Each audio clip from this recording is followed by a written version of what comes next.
and Robin Schneider. We have lots of faculty and staff with us today. If you guys might stand up so we can see who you are. Thank you. Students. Saw some students. Thank you so much. And community partners, our valued community members. If you guys might stand up for just a second.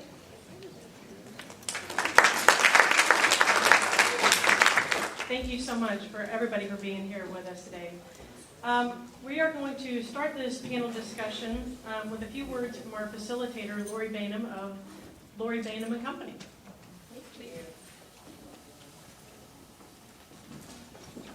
Good afternoon, everybody. How are you? Oh, I got to hear a little more energy than that. Come on. How are you? Excellent, excellent. Well, we're delighted that you have made time in your day for this great discussion. And just a little housekeeping. If you have a cell phone, can you please make sure that it's silenced, vibrating, or just turn it off? Be untethered for an hour or so, right? We will be having a parking lot that is going to be this flip chart over here, and towards the end of the hour we're going to have a question and answer or comment section of it. So if you could just hold on to your very valuable questions or insights, we'd appreciate that, and we'll make sure that we get all of that. We've got a really rich discussion that we're about to have today. What I'd like to do is go ahead and let's start with the panelists. And Spencer, do you have the mic? Oh, we're going to start with Steve. Okay. I'll let you introduce yourself, Steve. Thank you, Lori. Hey, I'm Steve Wilson. I work with Pasco-Hernando Workforce Board. I've worked with them for about almost 12 years now, after I retired from the military after 30 years. But, glad to be here and glad to be with you. Thank you. Good afternoon, everybody. I'm Sue Medini. I'm full-time English faculty at the college. I've been with the college for 24 years, and I've been very fortunate to have different areas of service. I spent many years as a Learning Center Coordinator or Academic Success Center Coordinator. Then I was Assistant Dean of Developmental Education, and now I'm full-time English faculty at Spring Hill. Good afternoon. I'm Gina Michaelica. I'm the Executive Director of Academic Services for Hernando County School Board. I have been in education for 28 years, starting off as a kindergarten teacher and have had the opportunity to work at all levels. I was also an administrator for about 5 years with the school system. So I'm fortunate to be in this position, and I oversee all aspects of curriculum instruction and assessment. Hello everyone, my name is Angie Bonford. I'm the Executive Director over at United Way of Hernando County. I've been there at your local United Way for about 6 years next month. I originally started off as the Resource Development and Communications Director, and for any of you who aren't familiar with your local United Way, we support health, education, and financial stability. So I'm so happy to be a part of this discussion today. Thank you. Good afternoon. I am Spencer Zeta-Delbert, and I am a student at PHSC right now. I am dual enrolled, and I will be graduating at the end of the semester. I am also the current president of the Disney Leadership Alliance on campus, and I help out a lot with student activities, and I'm glad to be here. And we probably don't need any introduction, but I will at least acknowledge that we have Dr. Timothy Beard, president of PHSC. And with that, Dr. Beard, would you mind getting up for a few minutes and maybe explaining why we're all here?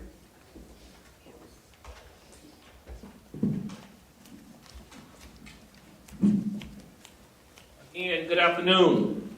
Good afternoon. Come on, we're better than that. Come on. Good afternoon. Good afternoon. Let me just say how thrilled we are to have you here with us today. Very fine panelists. We just want to again say thank you for coming to be with us. This is the fifth and final community or campus-based panel discussion that we're going to have with our community stakeholders, faculty, staff, and students. I want to say that things have gone so well until we have decided to do this annually. May change the name a little bit, but we're going to do this annually. Great feedback from all 4 of the campuses and stakeholders that we've engaged so far. And we've had an opportunity to discuss a variety of topics from leadership development, workforce, economic development, and today we're going to talk about strengthening our K-12 partnerships through literacy. About 8, maybe 9 months ago, a very important announcement was made, and that announcement was that I was to take over as the CEO of this institution. But I've learned very quickly you can't do this by yourself. First of all, you need board members. You need board members who have a passion for education, and we want to acknowledge again Chair of our board, Mr. Morris Parton, and Trustee Robin Shiner today. We just want to say thank you all again for being here, and all of the great staff, administrators here at this institution, at this campus, Dr. Amy Anderson, Jim Big Penn, all of our staff members here, and students, job well done. Every institution needs to have a vision. That vision represents the platform in which we operate every day to change the lives of students. Our vision for our institution, make no mistake about it, is student success. Student success. We want our students to be able to start and then complete what they start. But that's not all. We want students to be successful, but we will also want to do it through innovative teaching and learning. And when our product comes out on the back end, we want our product, our students, to say they're globally astute, they understand the importance of imagining, believing, and achieving. And with that, we will call them dreamers. Individuals who will be able to defeat any odds and achieve the dream. But we need a vehicle. We need something to drive the platform. And that's where our mission comes in at. Our mission is to provide a quality, good education close to home. One that is rigorous, one that is globally and comprehensively designed. Next, we need a platform. Student success is up here. We need legs to be able to hold the platform up. We have 7 legs that drive our mission to achieve our vision. And I want to take a few minutes to talk about these 7 legs. Leg number 1 is the increasing of completion, or may I say the enrollment, retention, and completion of our students from college. Everything that we do, indirectly or directly, should affect students being enrolled, retained, or completed. We would love to quantitatively increase this rate some 50% in the next 5 years. And we have a variety of programs in which we have on the table to do that. Second leg is we need to make sure we play our part in seeing that students are ready for college day one. So the improvement of college readiness is that second leg. And we need to have partners, a partner with K-12 and others in order to do that. The days of laying blame on K-12, the students not being ready, etc., those days are over here at PHSC. We have some very strong partnerships already with Pasco and Hernando County school systems, and they are increasing every day. One in particular is our initiative drive that we have. Matter of fact, part of this inauguration campaign entails a book drive around literacy, financial literacy, reading literacy. And I do want to give kudos to the Institute for College Preparation, Completion, and Leadership Development for sort of driving this car. One of their staff members has already donated 2,200 books. Can you believe that? 2,200 books. And We hope to hit 3,000 in donations. Matter of fact, we have donations out front.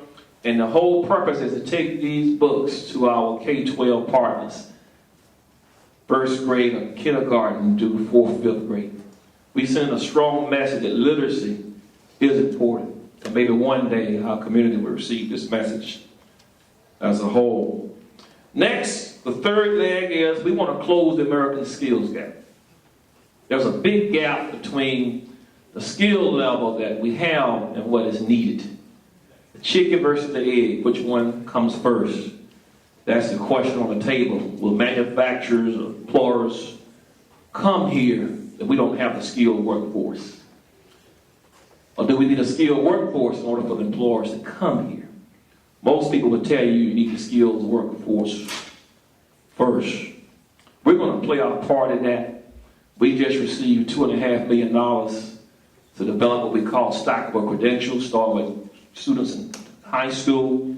Maybe they can get their certification in high school, AS degree from us, BS from us. We have some programs that we're currently developing now in aviation and cybersecurity.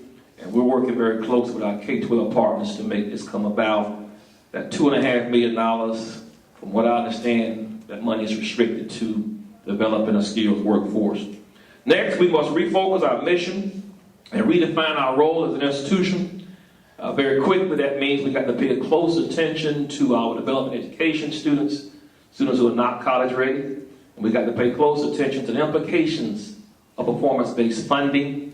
So this allows us to kind of regroup, do some realignments, do some basically cost cutting, get rid of any fluff that we may have, that we may be very efficient as we deal with performance-based funding and the era of development education. The fifth leg is collaboration and support structures. That's why we have you here as community partners. That's why we have Pasco and Hernando County school system here. We can't do this by ourselves. So we really have a strong intention, a strong leg in supporting support structures. We've already have a few that we've kind of cemented. Florida University has a new initiative in Brooksville called the Brooksville FAMU Agro Business Center, which we are developing research initiatives with that institution that will benefit our students in terms of internships and cooperative education experiences. Advocacy, public and private investments. We're at the table with our private and public entities, and we are selling PHSC. We need to be at the table. We need to be at the table with our private and public friends, because I've learned the only guarantee that you won't get anything to eat if you're not at the table. We're at the table. And lastly, accountability and rigor. This vision has a leg that's called accountability and rigor. We currently have one of our vice presidents of academic affairs doing a very thorough analysis of all academic programs to ensure that we have a master schedule that will help us to be as efficient as possible as we continue to offer academic programs. And of course, through SAC-COC, which is the Southern Association Accreditation for Colleges and Schools, or Colleges, Commission on Colleges, we're always in touch with that entity to make sure that our classes, our programs are very rigorous, have a high level of accountability, and when students leave here, they can leave here with a charge to change the world. So these are 7 legs that we're going to continue to re-echo throughout the coming years of this institution, that we may produce students who are globally astute, students who are dreamers, that don't mind imagining, believing, and achieving. And today, we want to talk about how can we do this through literacy development with our K-12 partners. So with this, thank you again for coming, and we're going to ask our facilitator if she would come back up. Thank you very much.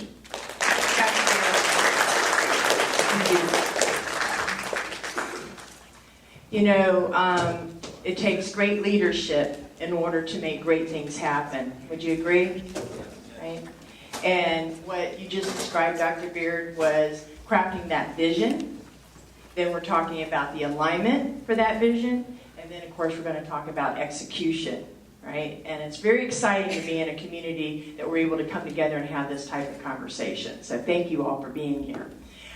Let's get started. And Steve, I'm going to start with you. You know what the nice thing is when people introduce themselves, I don't butcher their last name. So if I have Steve Wilson, I can handle. Yeah. But Steve, since we're talking about partnerships, right, K through 12, with our state college, along with our community partners, what's one of the challenges or maybe barriers that you feel is keeping us from being our best? Who has the mic?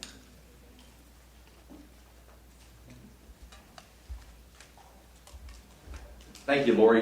From the perspective of the workforce board, the barrier that we have is we don't get to really get involved with that youth or that literacy phase of the youth until they're 16 years of age.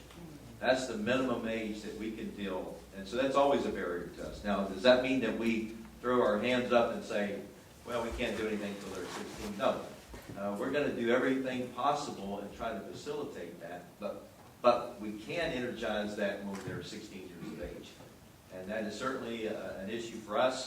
Of course, our focus is on the youth people that do have deficiencies, life deficiencies. Some of them might be pregnancies, might be school dropouts, basic skill deficiency could be one. Pregnancy, individuals with disabilities, homeless, runaway offenders. And so those are the folks that we want to zero in on and try to see if we can help facilitate that need to get help to those people that might need that. Does that mean that the others don't get any help? No. We're going to give them help as well. But the focus and the drive of the monies is going to be with those folks that have the deficiencies. And that's always a challenge for us, but we're up to the challenge. And we certainly want to help. I have Chris out there. You can see his hands up in the back there. Chris started working here, and he had a thick head of black hair there, and you can see it. Now he's kind of losing some of it. But Chris does a super job with our youth and does some good coaching. We have a youth program is funded. We do have some funding for that. And of course, we do assessments. Chris does assessments to find out where they're at. He does the tape testing, the Myers-Briggs, and other assessments that we have. We also have youth coaches besides Chris. But hold on right there, Steve, because you're going into the solution part. That's the next part. We want to keep them hanging on our every word, right? Yeah, but you did a great job. So can we give Steve a hand, please? Thank you. Thank you for that. Sue, in your opinion, what do you think are some of the challenges or barriers that we're having through literacy with partnering with K through 12? I think some of the challenges are building a good consensus, determining who is going to do what, working together, and also not only with K through 12, but individually is building a sense of commitment. Yeah, absolutely. So, and I know you've got some solutions for that, don't you? Yeah, I'm glad you're here. Thank you. Let's give it up for Sue, please. Okay, Gina, you know the question, so I don't need to repeat it, right? Yeah. Okay, so when I was looking at this and really thinking about the challenges or the barriers, I took a very holistic approach to this. And I thought about all of the resources and programs that we have in our community. Not only from the school side of things, but our entire community. So what's out there for parents, and do they know everything that's out there to support their children, whether they're at the preschool age or moving up into the education system, and looking at a way to streamline all of those resources that are available. When we met to plan for this panel, there were some things that I found out that I didn't even know were offered through some of the agencies and organizations. So doing this work every single day and not being aware of some of the things that are out there, and keeping that in mind when we look at our families and our community, we provide certain things from the school level, and then we have organizations that do the same. So what does that look like for our families and our community, and how can we provide an easy way for our families to access all of the resources and materials and education that we have out there for them, In the audience is Yvette Mendoza. She works at the school board along with me, and she oversees our parent academy. And we've done some really great things this year with providing our families with support and education and resources. She works very closely with our parent educators and our schools, but really finding a way to reach all of our families and what that is going to look like when we're talking about the entire community. Thank you. So we got a little solution in there, but what I heard was synergy. Make it easy where we all come together to provide for any need that's out there. Thank you, Gina. Angie, what do you think? One of the challenges for K through 12, or at least the partnership with K through 12, might even begin for some students before they reach kindergarten. So I'm referring to early literacy. While it might be easy for most of us to assume that the majority of children, once they reach a certain age, might be ready for kindergarten, it's not the case.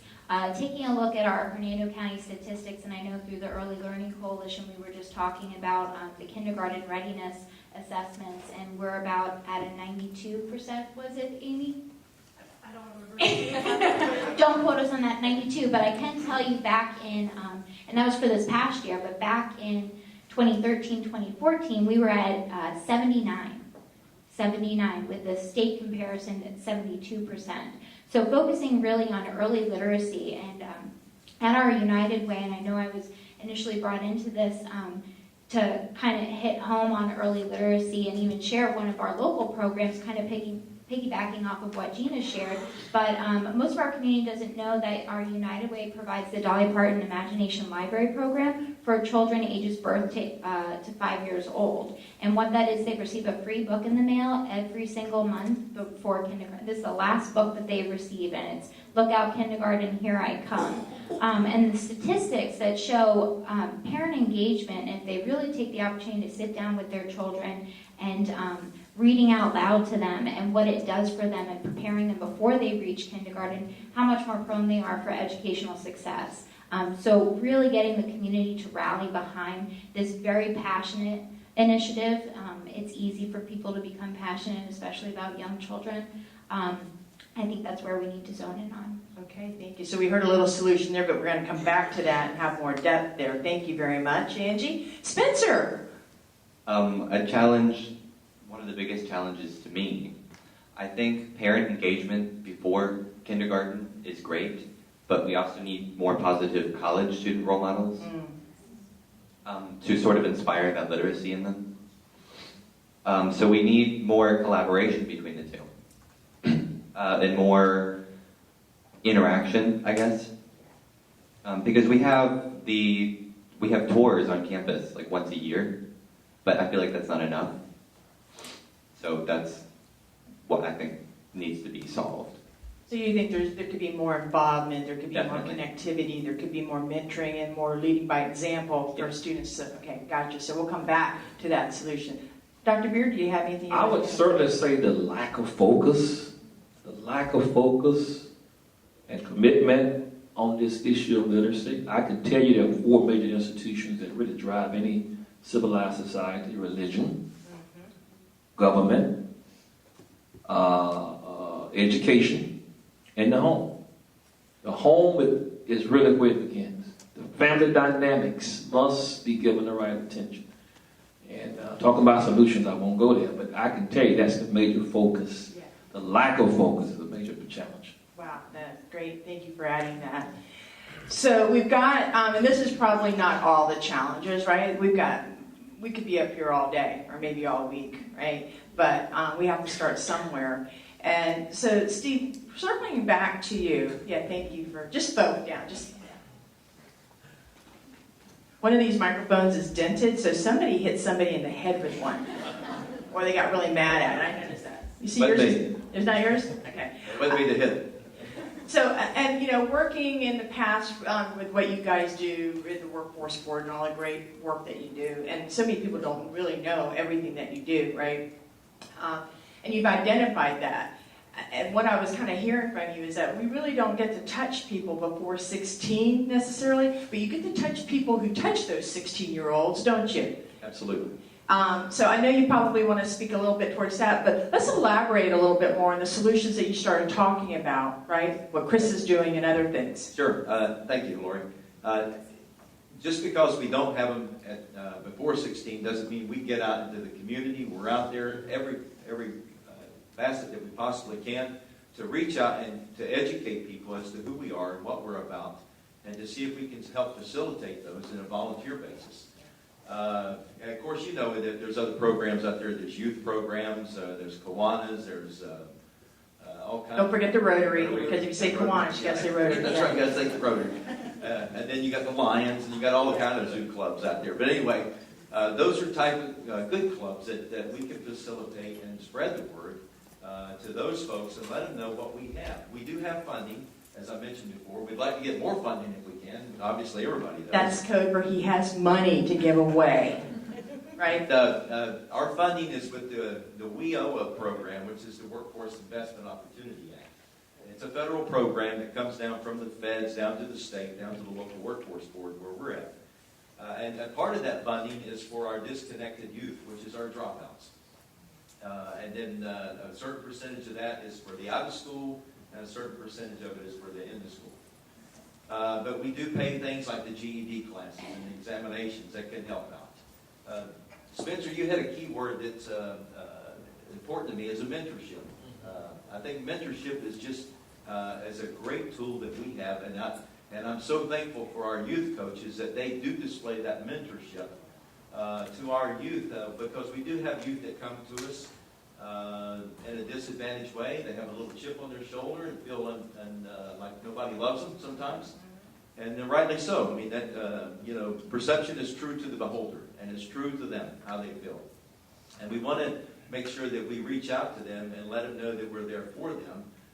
We want to test them. We want to find out where they're at kind of with their assessment. We use means like the TAPE test, and we do the reading and the math portion of that to try to get an idea of where they might be on their skill level. We do other assessment tests. We do Myers-Briggs, and of course we have about 1,100 different tests that we want to choose from them, but we don't want to do all of them. But then again, our focus is training and employment. That's the two focus areas that we have for the Workforce Board. Training and employment. If we can employ somebody, if they're looking for employment, fine. But if they're looking for the trainability skills, we're going to look at our target occupation list and find out that those skill sets that are needed in our community, and we're going to try to facilitate them to go in those areas that we can get them to engage in life. So what can we do? How do we get it to trickle down further? And you were talking about the assessments for at-risk youth, right? Does that go as far down into middle school, or what are we talking? Okay. 16. Okay, so we're still at the 16. Our hands are tied Okay. As far as testing ability and for funding ability, that it has to be, and they have to meet the criteria Right. For the youth. Chris just gave me an example of... Where is Chris? He's right there holding the camera. Okay, hi Chris. But he had give you an idea, Chris had a 20-year-old young man to come in just yesterday, wasn't it, Chris? This morning. Huh? This morning. This morning. But came in to try to get some assistance. Now, he doesn't qualify for the system because he doesn't meet one of the barriers that we have for the funding aspect of that. Now, does that mean we're going to turn away from him and say, sorry, guys, we can't help you? No. We're going to help him because we have other funding facilities for our adult that we're going to help him. And it's not to say that we're not going to reach out and try to assist him and coach him along the way as well, because we want to be amenable to everybody. Now, the funding is for those 16-year and above. So maybe what Dr. Beard was talking about in terms of focus, we could focus on some of the folks that could still help our folks under 16, right? Exactly. You need a plan. We need to figure that out, right? Exactly. That's why we're here. Exactly. I'm so glad. So let's pass your mic. Thank you, Steve. Pass it to Sue. And Sue, so now tell us more, because I know you probably stayed up all night last night thinking about all these solutions, and it keeps you up many nights. What do you think are some of the ways that we can go and connect and make this better? Well, I'd like to tell you a little bit about what's going on around the state, and then follow Perfect. to PHSC. And keep that mic close to you because you're a soft speaker. Well, it's newfangled technology, and I'm old school. What can I say? Okay, one of the things that I found is we the University of Central Florida has two programs that they are using for young students. They have a summer enrichment program that goes with students from 1st through 8th grade and works with them for reading and writing. And then they also have a reading clinic that goes from kindergarten through 6th grade. And they are mentored by an undergraduate student who deals with them for reading, writing, and thinking skills.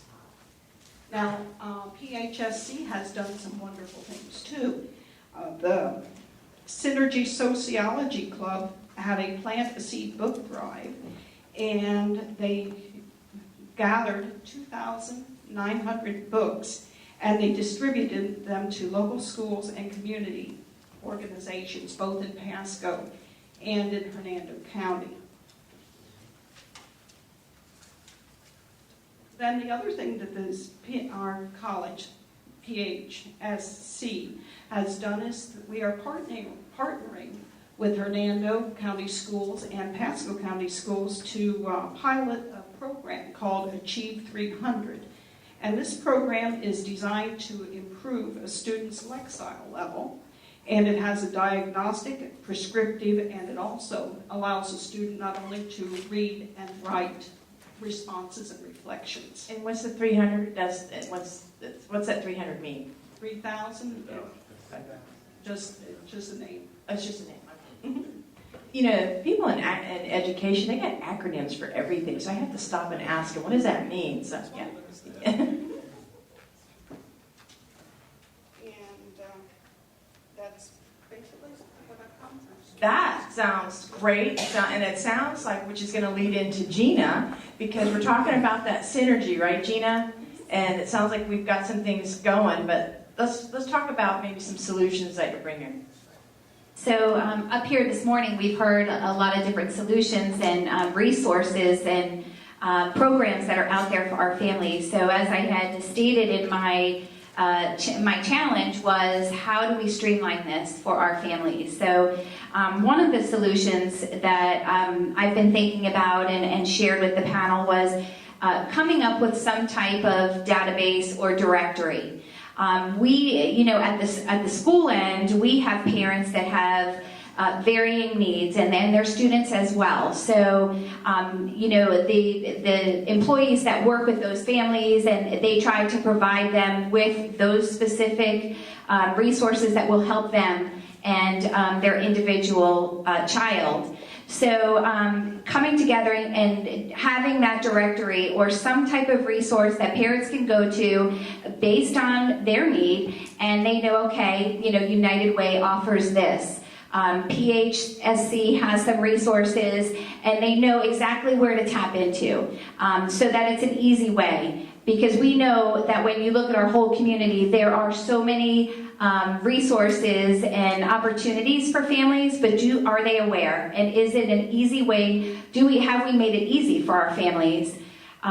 So looking at that and coming together, and would we capture everything? Probably not, but to start it and to really organize that information, to make it very concise. And if we all have that database or that directory, as we meet with families, we're able to share that information. I know Angie talked a little bit about early literacy, and that's my passion. That's what I've done for many, many years.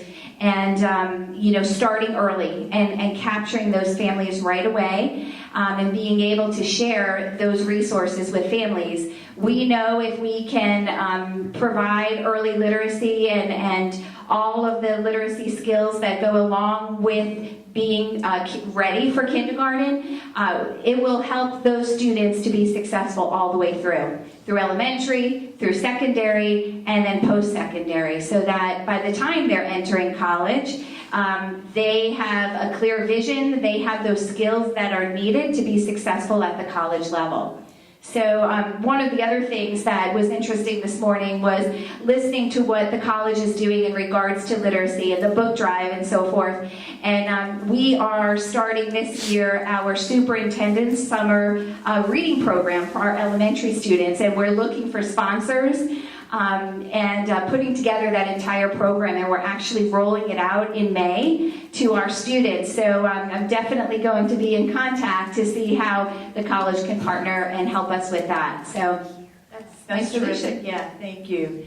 And it made me think too, when you're talking about the database or the directory, do you envision that being digital and maybe any of the community partners who also wanted to put it on their website so we can make it easy whether you go to county government, you go to the school board, you go to PHSC, you go to United Way, you go to career, right? We could all have that, right, and make it easy. Yeah. And just one little side note, when we were talking about things that the community does and synergy, and I think it was Dr. Amy Anderson that brought this up, in that early learning literacy part, there's programs that where children actually read to dogs or kitties, some of them read them to large stuffed animals like big teddy bears and stuff, but that's something that is very doable that we can make happen, and again, it partners with, our animal welfare people and folks like that. So I just want to do that to get those creative juices flowing, right? So, all right, Angie, tell us about, more about your imagination library and further solutions that you see we could do. Thank you. And I would absolutely kick myself if I didn't take this opportunity to kind of share another resource database. I know that it's not necessarily focused on education or literacy, but we've partnered very closely with the Hernando County school system and all of our family mentors or family coordinators within the Title I schools, but our 211 resource line. For any of you who aren't familiar with it and you come across a family member or a friend or a client or a student who's in need of some type of assistance but doesn't necessarily know what's available here in Hernando County, you can simply dial 211. This is a resource that United Way provides for our Hernando County residents, and it goes off of the phone tower. So let's say you're calling from Brooksville and you're looking for a local food pantry. 211 would simply direct you to local food pantries around in your area. If we're up here on County Line Road, it'll pull up resources closer. So anything from food to electric assistance, child care services, they're all listed on there. So I just wanted to share that because I know that what we're referring to up here is a little different, but this is a perfect opportunity to educate. You're just full of good information. I try. Back to our wonderful Dolly Parton Imagination Library program. We've had this, it's been in existence now for about 8 or 9 years, and this is specifically for Hernando County children. So the only qualifications are that you have to be under the age of 5 and you have to be a local resident. With that being said, I'm so happy to announce that we have the most children that we ever have enrolled on this program, and that's 1,400. So that's 1,400 local children. But with that being said, also, Census.gov shares that Hernando County currently has over 7,000 children under the ages of 5 years old here in Hernando. So we have quite a ways to go. So although it's wonderful to boast about how many books we're distributing through this program in hopes that all parents are really taking the time and taking the initiative to sit down with their children to properly read out loud to them. The books are very, very engaging as far as in the back of them it says, turn to page 5 and have your child point out the main character. So it's not just the normal storytelling. It's very engaging. Although it's wonderful to talk about how many books we've distributed, which is over 30,000 last year alone, we want to dig deeper. I think that our community needs actual real results on what this is accomplishing and how putting the books in the children's hands and helping their little libraries grow really is making an impact come kindergarten, come that first day of kindergarten. Gina was sharing with us as we were preparing for this that she was a kindergarten teacher and how within the first week or so she could tell right off the bat who was a superstar and who knew their ABCs and who knew if you handed a book to them upside down and backwards that they were able to tell that you have to flip it over. So those statistics are really interesting, and I think by creating these partnerships and strengthening the partnerships within the schools, we really can go a long way. And I had the opportunity, or United Way, and I think a lot of you here actually had the opportunity to attend the Hernando County School Board Community Conversation that took place in 2016 so far. It took place last month and I think the month before or so. But it was really interesting, and it's taking advantage of opportunities like that where we have all those key players or community members or students or teachers come to the table. And it pretty much was almost like an open forum where we got to share our concerns. And it was interesting because I'm a third party. You know, I'm not necessarily in the school and I'm not being taught. I'm on the outside. So it was interesting to see what those issues and concerns were also. But that gave me the opportunity. I automatically went over to the kindergarten readiness table and we started swapping ideas back and forth about, okay, well, if we have, you know, a SEC group that went through the Dolly, Parton Imagination Library program and we took a look at their kindergarten readiness assessment, their scores compared to the county scores or possibly children who didn't go through, we can really prove that this initiative is worthwhile and worth investing in. Thank you so very much for that. Especially, I just want to say thank you for being here because I know, you know, if back when I was your age, which was not that long ago, it takes a lot of courage to be up here. So thank you for being up here and representing the student body. You're welcome. Yeah. Okay, so what do you think about solutions?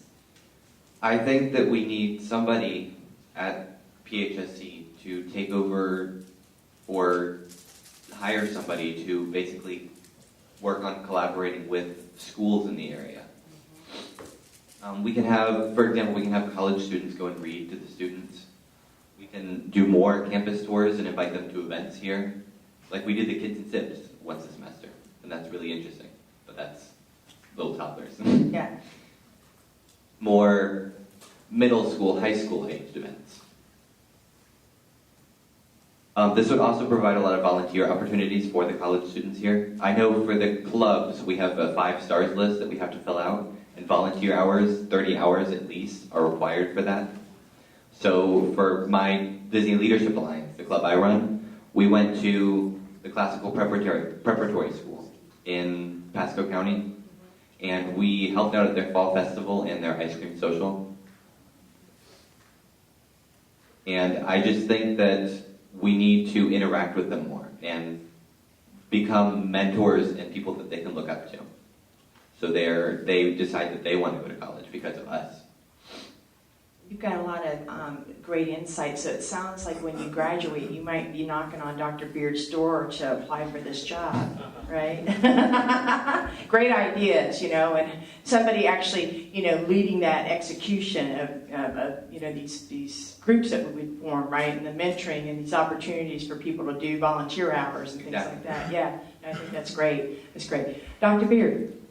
Thank you, Mr. Spencer, but we'll step ahead of you. We've already hired some personnel, and certainly you can apply once you get your degree. But we have Lauren Barron and Dr. Wilson, who's leading and championing this call of literacy. They've been with us only a few months, but I can tell you the amount of work they've done in our K-12 system is phenomenal. And we're going to hear more about what they have been doing and what they're doing, but they're leading this drive on literacy. But you're right. You've got to have a champion.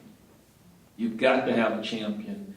And as I think about this conversation, I thought about my story. We all have a story. And my story is this, is that despite being very athletic from basically 5 years old to even now, my drive for success started with literacy. As a 5-year-old, I would walk 2 miles round trip to get a newspaper because I was a big St. Louis Cardinals fan.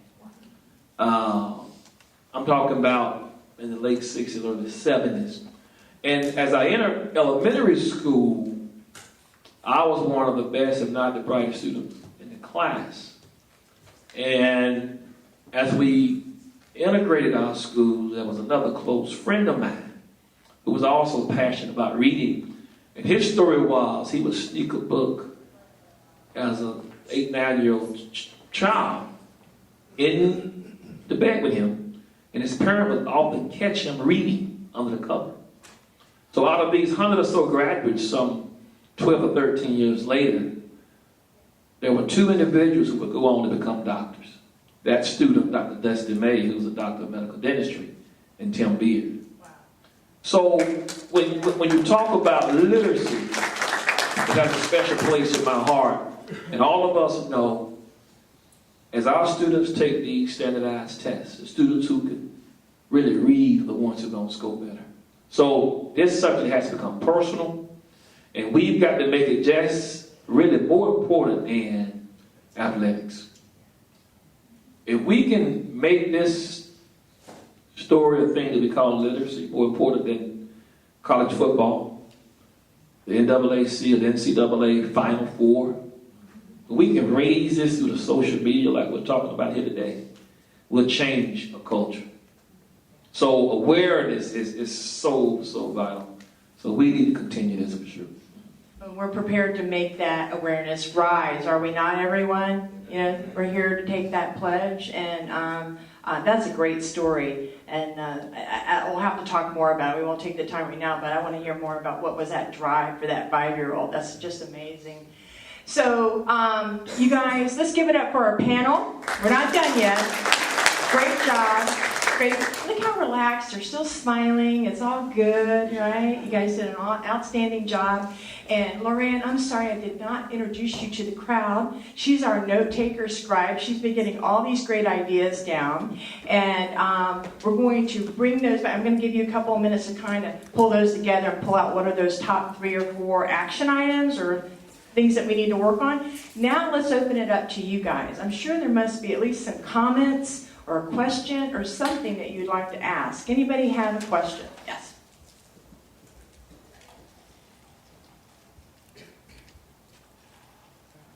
My name is Imani Al-Sakili. I'm the Director of Global and Multicultural Awareness and Special Assistant to the President here at the college. I enjoyed your comments and solutions very much. I have a question, is that most of the conversation dealt with kind of preschool type of literacy. Nothing was much said. Maybe Mr. Wilson said a little bit about those individuals who have failed through the cracks and who are in high school and thing and underachieving. And, you know, technically if you could improve their performance, you improve the school grading systems and things. Have we just given up on that population altogether? Who would like to check that? I can answer that.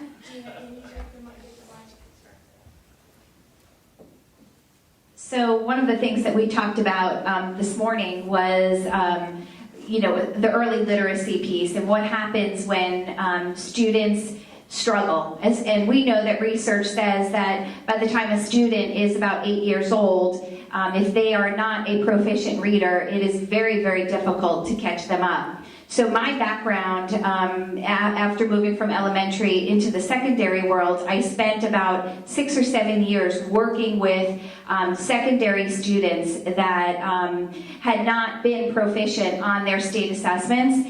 And when you're talking about a 16-year-old who reads on a second grade level, there are a whole lot of dynamics that go along with that student. Historically, they've been failures when it comes to literacy, and they are very aware of that. So their motivation, they're done. They find every excuse and opportunity to quit.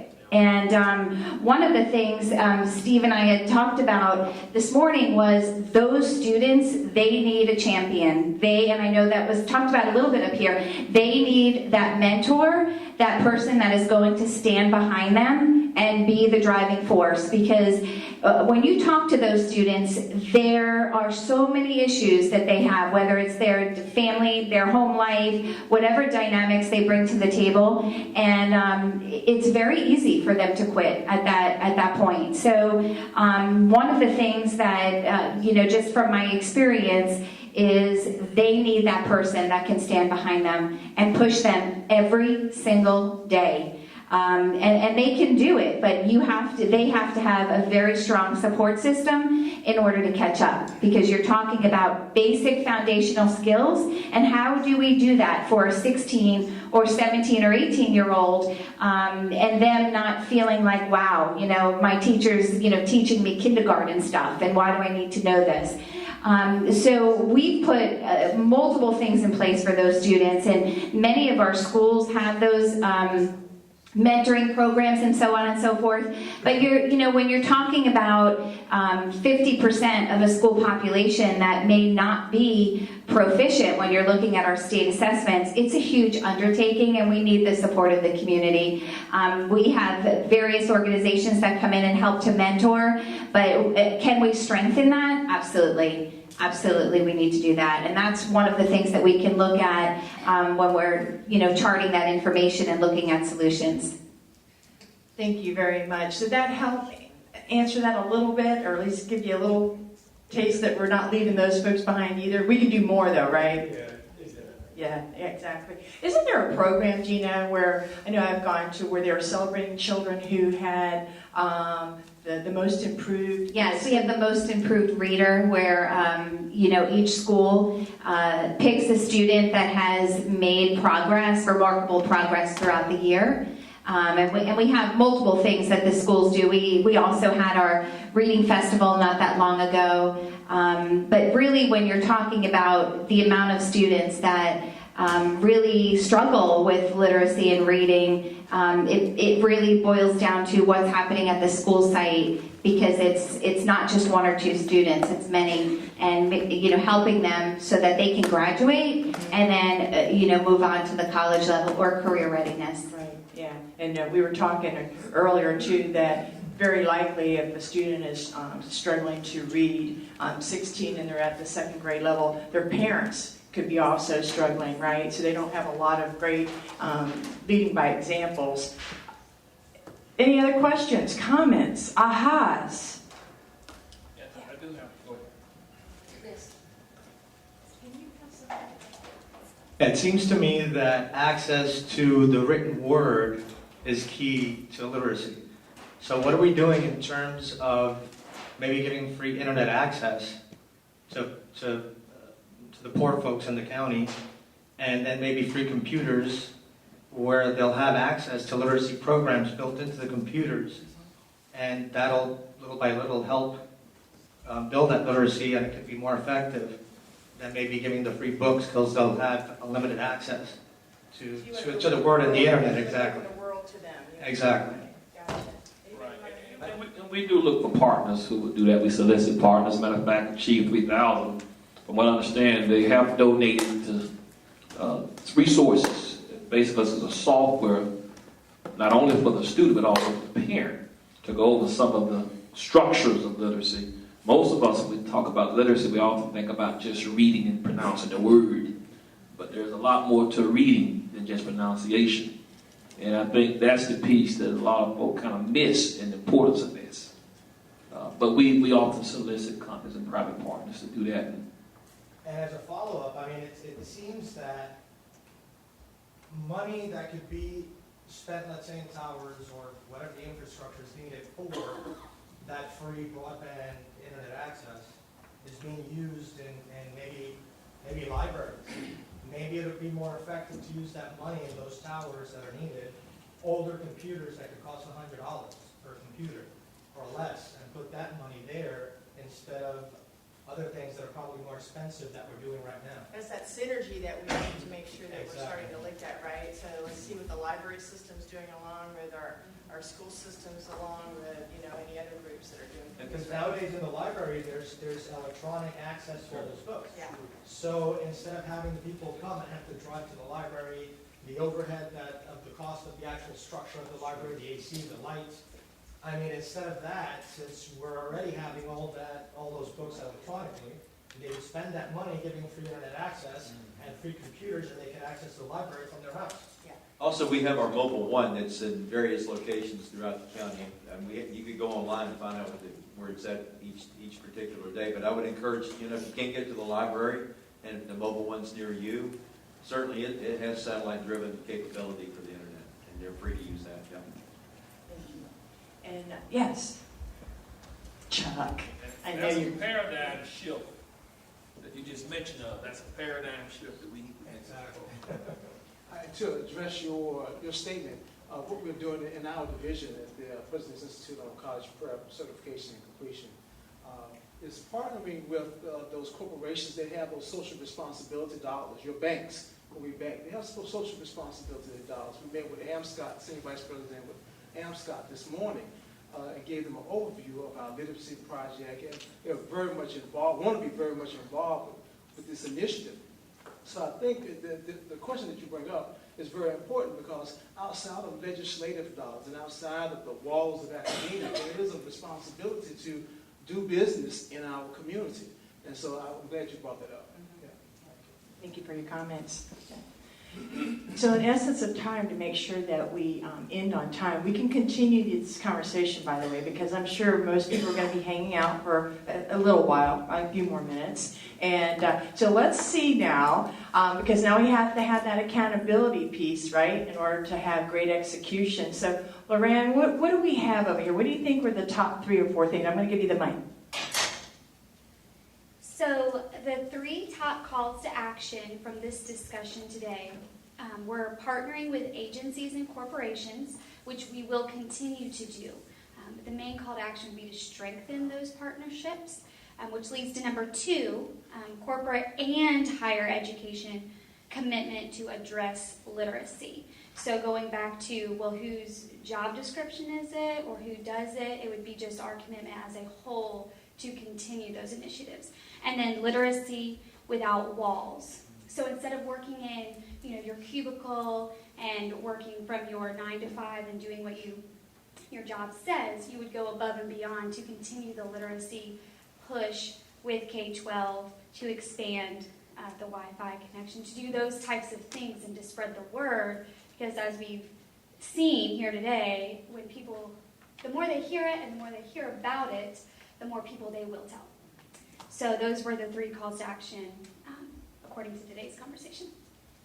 Great, thank you. So now we have it in black and white in permanent ink, right, on paper. And to continue the focus behind it, Dr. Beard, what do you think is going to happen now? Well, I can tell you that internally, we've spoken with Dr. Wilson and his team. And certainly we want to echo this to a greater degree internally, and certainly continue these type of candid, courageous conversations about this subject. You got to keep talking about it. You got to keep it in the forefront. You can't let it hide behind in the back. And I think that's the challenge today to all of our institutions and private and public entities. We've got to continue to connect the importance of this. And despite what we think about statewide testing and standardized testing, none of us like to be tested, right?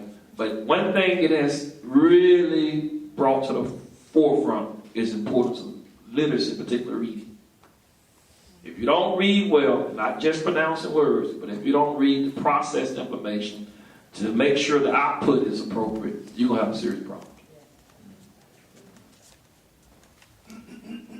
So I think what you can look forward to seeing is more robust, vibrant conversation, right? Not just conversation, but it actually leads to action. And from my understanding, we're talking with Dr. Beard, we're going to be sharing it through the website, and of course any community partners who want to share it. There should be, if you want to stay connected, you can, if you signed in, you can give your email address, and you can be updated through an email blast, more than likely, and find other ways to make sure that, because it's all about communication,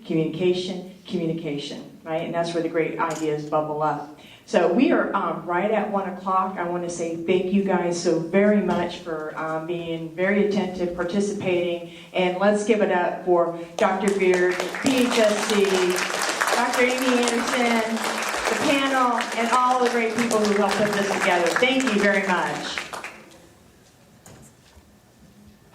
Just as a little wrap up, thank you all for coming. I appreciate your attention and participation. If anybody wants a tour afterwards, Jim Thigpen will be happy to give you one.